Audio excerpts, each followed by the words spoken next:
নমস্কার।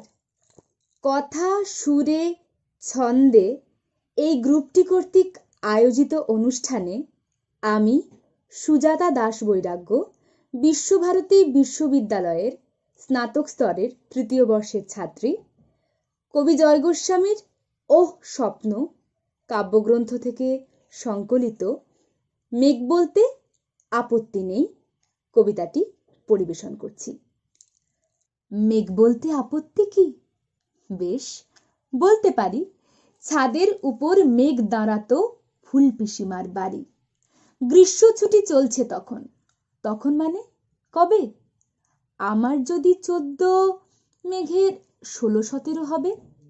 ছাদ থেকে হাত ছানিয়ে দিত, ক্যারাম খেলবি? আয়। সারা দুপুর কাহা তোকার ক্যারাম খেলা যায়। সেই জন্যই জোচ্চুরি হয়। হ্যাঁ, জোচ্চুরি হতো। আমার যদি 14, মেঘের 15-16 মতো। ঘুরিয়ে দিতে জানতো খেলা, শক্ত ঘুটি পেলে জায়গা মতো সরিয়ে নিত আঙুল দিয়ে ঠেলে। শুধু আঙুল, বোর্ডের উপর লম্বা ফ্রকের ঝুল ঝপাং ফেলে ঘটিয়ে দিত ঘুঁটির দিক ভুল। এইখানে না, ওখানে। হ্যাঁ, এইটা না, ওটা। ঝাঁপিয়ে পড়ে ছিনিয়ে নিল ঘুঁটির বাক্সটা। ঘুঁটিরও সেই প্রথম মরণ।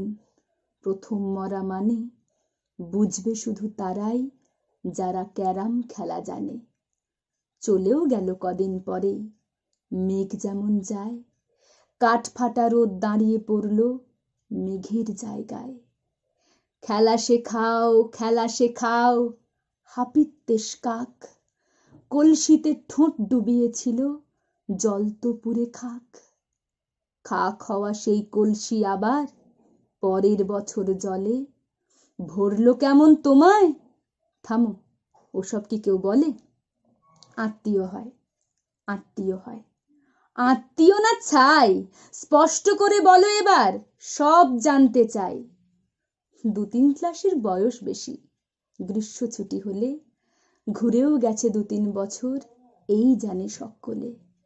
আজকে দগ্ধ গ্রীষ্ম আমার, তোমায় বলতে পারি, মেঘ দেখতাম ছাদের ঘরে ফুল পিসিমার বাড়ি। নমস্কার।